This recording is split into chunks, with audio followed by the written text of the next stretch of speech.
welcome to Community Cooking. I'm your host, Kirk Lyons. In our kitchen, we have a very familiar face. With me is Jeff Lavia. Jeff. Kirk. It's like, I don't know, we just keep running into each other here on the set of Community Cooking, right? Yes, we do. See each other at farmer's market and everything. I know. What have you got for us today?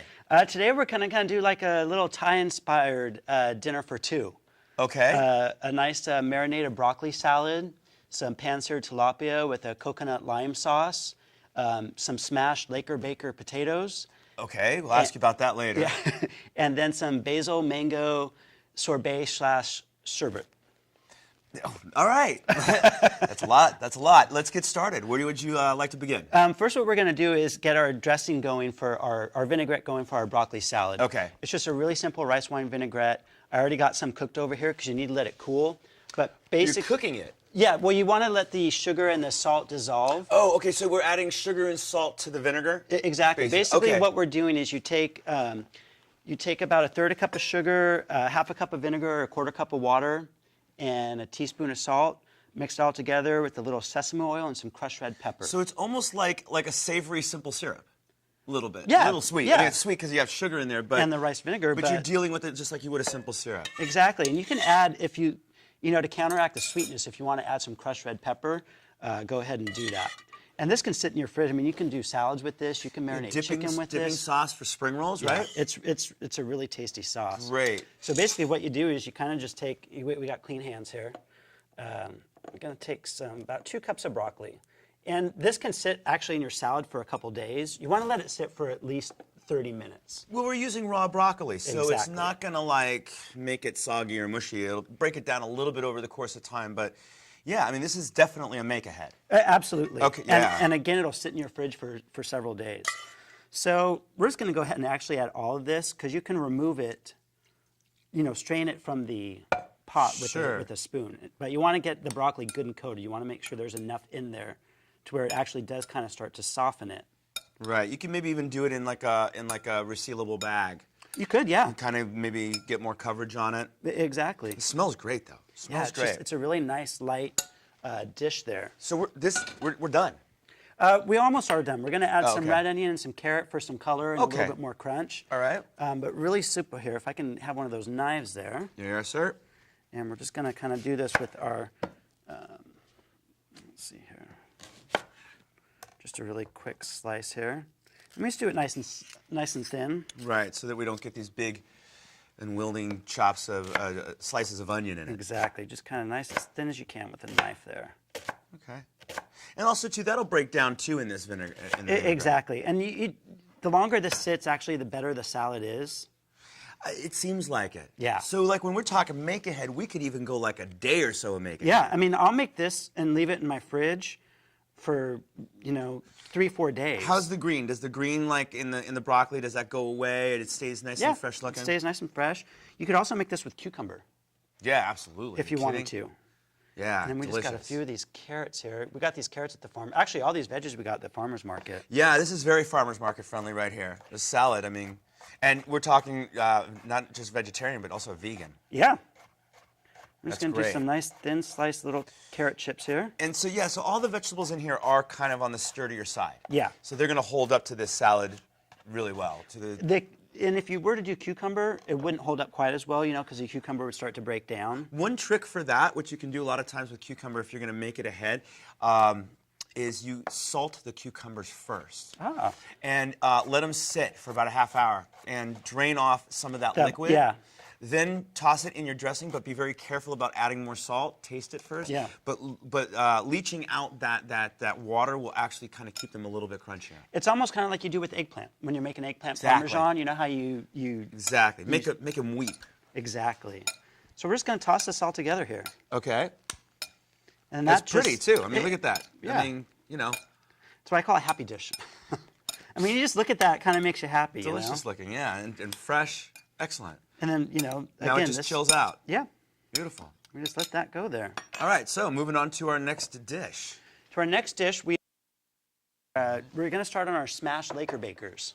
What's this Laker Baker business? This Laker Baker, I always love to go to the farmer's market and get these kind of heirloom variety potatoes. Okay. Little baby potatoes. Yeah, some little heirloom fingerlings.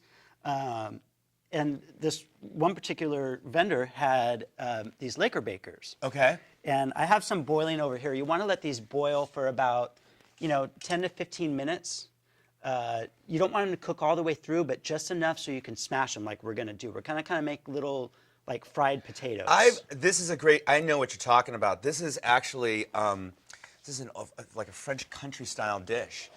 Really, really delicious, and you'll see what he's going to do here in a second. Okay, I think I'm getting the Laker Baker thing. Is it because they're purple and gold? Yeah, I believe so. All right. And these were actually kind of what inspired this dish because I saw these and I have to do something with these.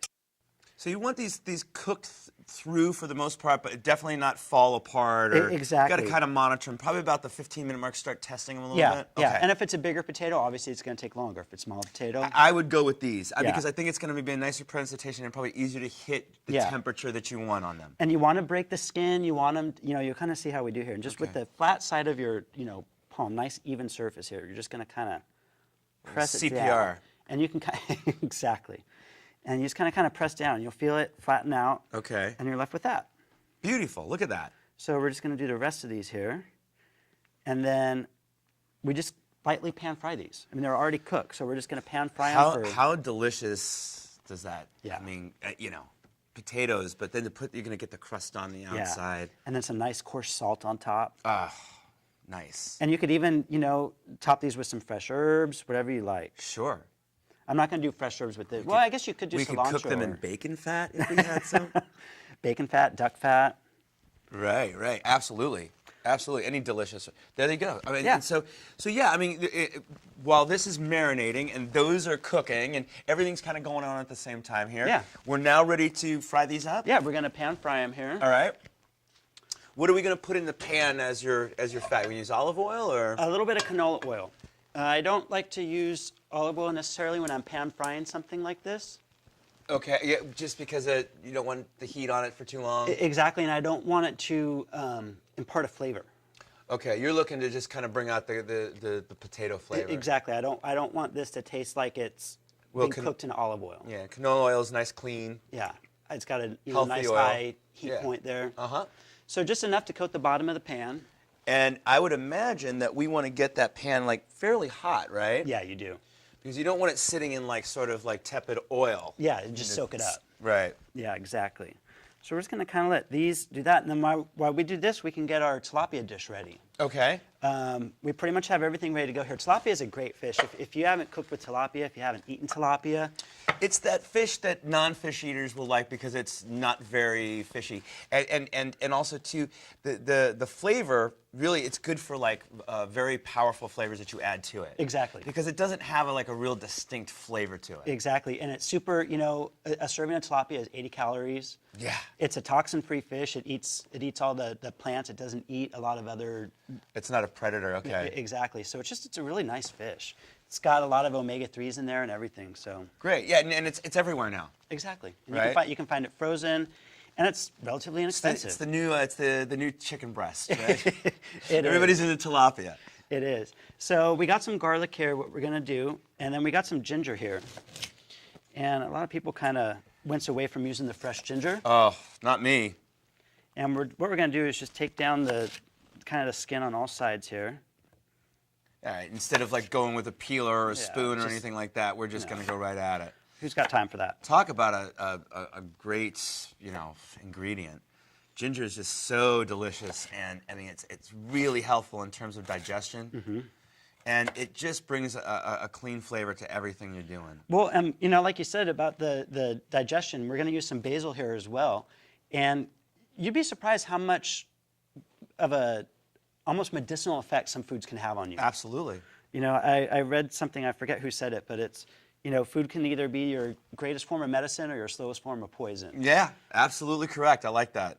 So it's like, choose wisely, and you don't have to really, that's like the biggest thing you can do for your health. Yeah, and you can control it. You can control it when you're doing it at home with dishes like this. It's like you're going out a lot, you're eating out, you're ordering in, not so much.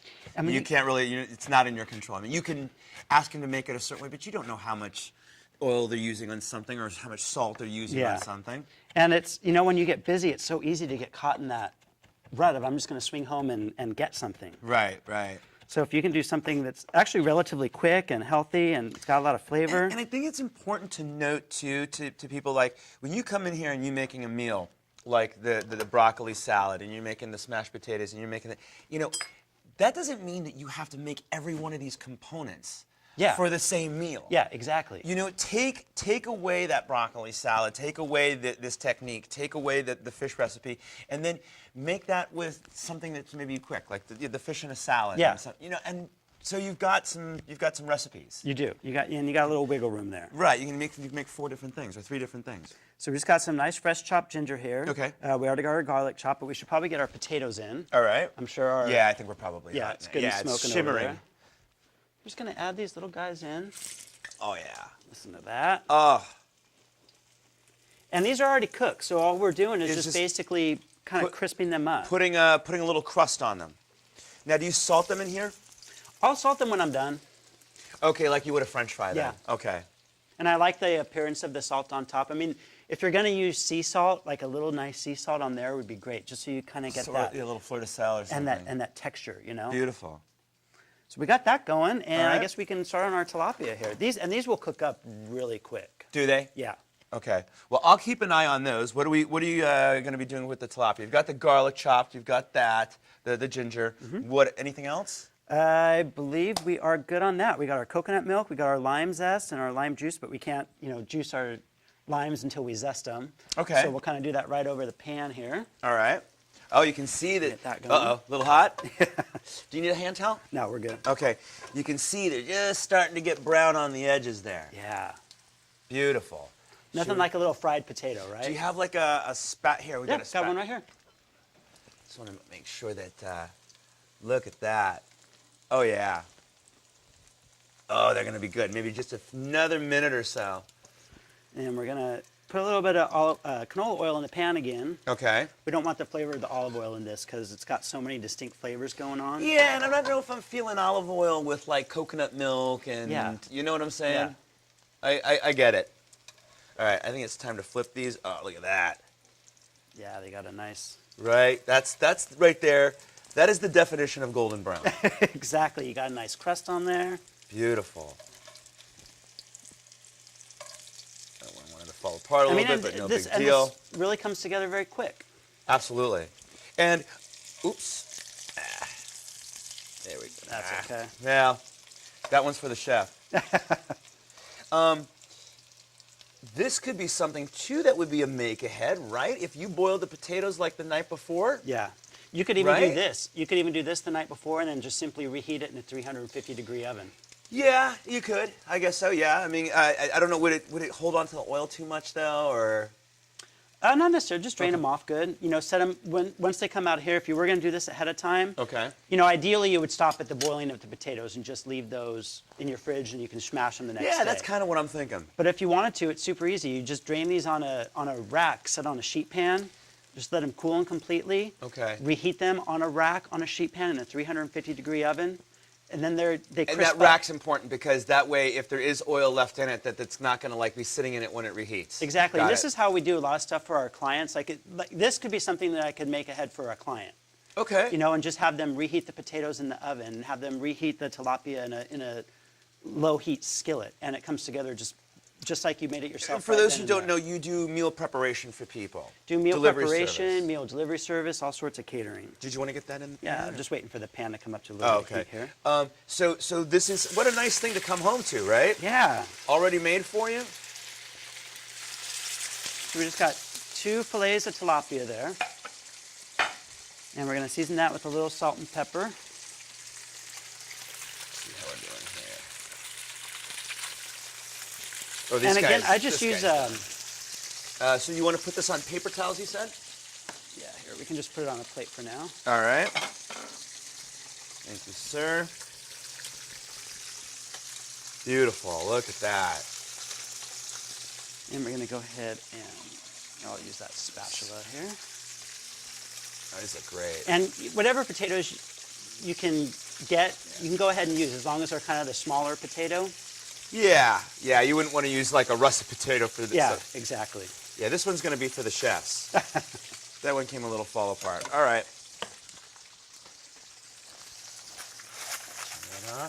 So just salt and pepper on that. Salt and pepper. Should I salt these up while they're nice and hot? Yeah. And we'll go ahead and hit them with a little bit of pepper there as well. Yeah, you know, there's nothing like pepper hitting like warm potatoes right out of oil, because it opens up all those all the oils in there. Yeah. And just I love it, like on French fries. Yeah. Yum, right? Yeah. I'm gonna see if our tilapia is ready to be flipped. Smells delicious. Look at that. And grab this. Yeah, tilapia cooks up quickly. It really does.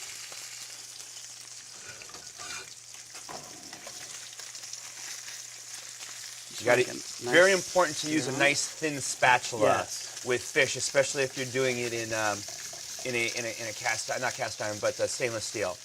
And it'll kind of release on its own when it's ready to, but you know, if your fish breaks up a little bit, it's not the end of the world. No, cover it with sauce, right? Exactly. That's what I think that's why sauce was invented. To cover up things that stick.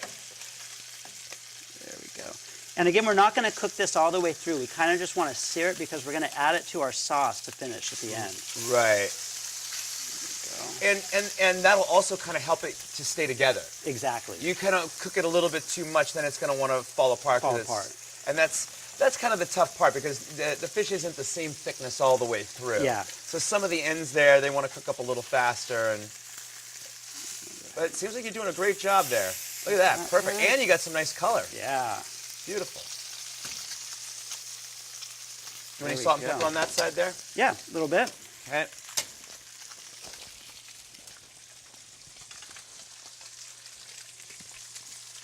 So as soon as this is ready to go here, I'm going to take that out.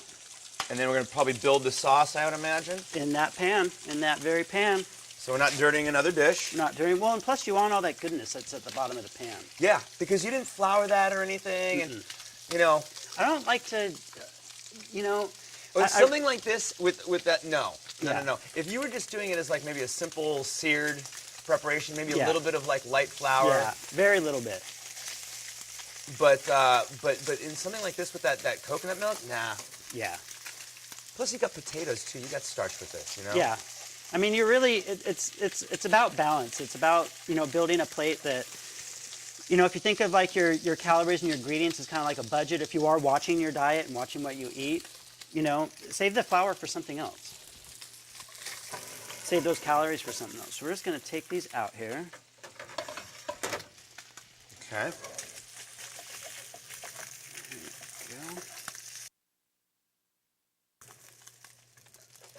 There you go. Yeah, that's, you know, you're not going to get that perfect. There's just no way. I'm going to drain off a little bit of this oil here. Yeah. There we go. And we're going to add just a little bit of fresh oil, just a little more of the canola. Okay. And we're going to add our ginger. So get a little saute on that. I'm going to add a little bit of garlic. It gets aromatic so fast, too. I'm just going to kind of stir these up here. I was going to give you a little hand there. There you go. There we go. We don't want our garlic to burn here. Just let those kind of just soften up and get fragrant. You only need maybe 30.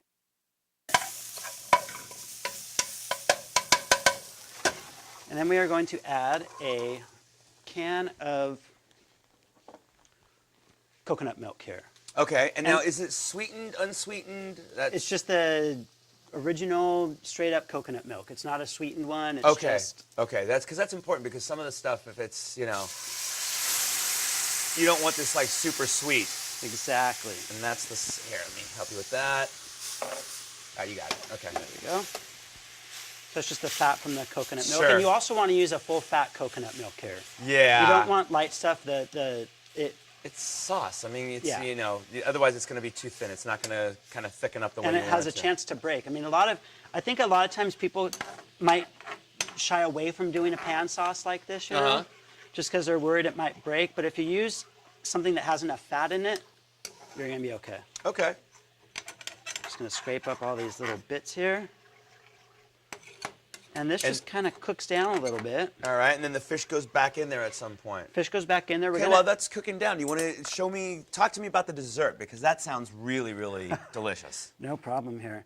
So I call it a sorbet sherbet because it's kind of a cross between a sorbet and a sherbet. Okay. You know, potato, Okay. potato, however you say it. All right.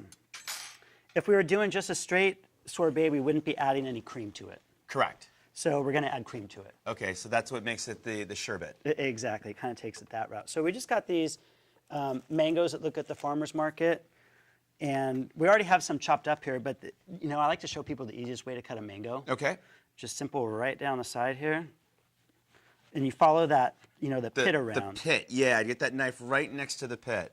And you can tell if you've gone, you know, to... and then you're going to do a little, you're going to score it. I'm just going to kind of Okay. take it right off like that. Gotcha. And you just chop this up. Not necessarily the easiest thing to peel, but doable. Yeah. I mean, that just took me a couple minutes. Beautiful. We already have some chopped up right here, though. Okay. And we're just going to add that. And this dessert is Take a look super at your easy. sauce over here. I'm going to give you a little stir. Actually, the sauce needs one more little touch of love here. Oh, what do you need? We're going to add some lime zest and some lime juice. Beautiful. Just to kind of give it that fragrant. And as soon as it hits it, you can smell it. Yeah. When I first... And you know what else? It gives it a nice little speck of green. I like that. Yeah. When I first did this recipe, I used You want to turn that down a little bit? Sure. That'll work. some kaffir lime leaves. Nice. You can't always find those. If you can, add those to it. We're talking any Asian markets, most Indian markets, The farmer's market has them. farmers market. Yeah. People's backyards. Yeah. If you know anyone that happens to have one. Yeah. And we're just going to kind of let that go there. All right. Yeah, it smells really good. And we can actually add really the good. tilapia right back in there at this point, and then we can get back to our dessert. Okay, and then actually, no, maybe we'll go really low on the heat then, because we don't want to overcook that tilapia, do we? And then we just let it simmer in there. Just And this a is nice light simmer there. You know, and it's not a complicated dish. It's just No. basic flavors, but just done in a way that brings them together very deliciously. So back to our dessert here. We just added about 3 cups of chopped mango Okay. to our blender here. And then we are going to add about 1.25 cups of our heavy cream. Okay. Probably coming to like about a couple minutes, so we probably got Yeah, here we a go. little bit of a move. There we go. That's some heavy cream. Yeah, they got that. It's Nice. that cream on top. Oh, right. Here we go. We got that. But I love heavy cream. We got our mango here. We need about 1 cup of sugar. There you go. We're going to add that. We're going to add some ice here. About 3/4 cup of ice. All right. And now, is the ice, what's that? Is that just for some water content? Yeah, and it kind of helps it just kind of, it kind of thins it out a little bit. All right. And makes it a little more, let's see here, we got that. We're going to put an herb in there too or something? We got some basil right here. That's right. And I love adding some herbs to my desserts. Yeah, great way to use them up and delicious. And The herbs with the savory. Yeah. And we're just going to blend this up. This really couldn't be an easier dessert. That's it. Yep. That and then we're going to freeze this. You pour this into a freezer-safe dish, you freeze it. Could also be a really good smoothie. Not necessarily Yeah. the healthiest of smoothies, but Well, yeah, that's true. heavy cream, sugar. Here, son, have a Yeah. cup of heavy cream. Yeah. Oh well, but it's gonna be good though. So basically, you kind of just get it down to a nice consistency. It's got that beautiful color, and that is ready to go. We already All have one right. here that we froze already, so you can kind of see how it came out. Nice. It's frozen dessert, right? Yes, it is. Well, I tell you what. Why don't we plate some of this up and eat it? We've got a couple minutes left here. Thanks. This. You can also add, one thing I want to say about a dish like this, when you cook with things like fresh lime or, things like that, taste your sauce for sweetness. Right. You might need to add a little pinch of sugar or a little bit of honey. Do you have something for? Yes, I a do, little serving right spoon here. Great. Let's go ahead and I got clean hands here. Okay. There we Maybe a go. little bit more lime zest on there, right? Yeah, and we got some basil to top on there as well. Oh, okay, good. Good. I like to use ingredients for several things here. I will clean the edge of this plate off. You could also use cilantro here if you don't have basil. Okay. Yes, very much so. Right? Or, yeah. I was thinking mint, maybe. I don't know. Maybe it might be too much with the fish. Okay, I want to grab me a fork, and I want to start. And you can start dishing me out some of that. Sure. There you go. Here's a fork for you. Let's see what we got here. All right. Let's see here. Spoon. Great. You know what? Perfect amount of sweetness. Mm-hmm. Perfect amount. Just enough coconut. The citrus is coming through. Mm-hmm. Not sweet in any way, but I mean like overly sweet in any way. These potatoes, I'm gotta dig in here. But like I said, if you do need, check that for sweetness. That potato's money, man. That is Yeah. really good. Really good. And you know what? Yeah. Broccoli salad, that's only going to sit there and continue to get better. Yeah. Really, really nice. I love Asian vinaigrettes. You Yeah. know? The rice wine vinegar, so good. And I got some ice cream. I can't go until I have dessert. You know what? Perfect way to finish this meal. Exactly. Jeff Lavia, thank you so much, man. My pleasure. This is Community Cooking. I'm your host, Kirk Lyons. Thanks for watching. We'll see you next time.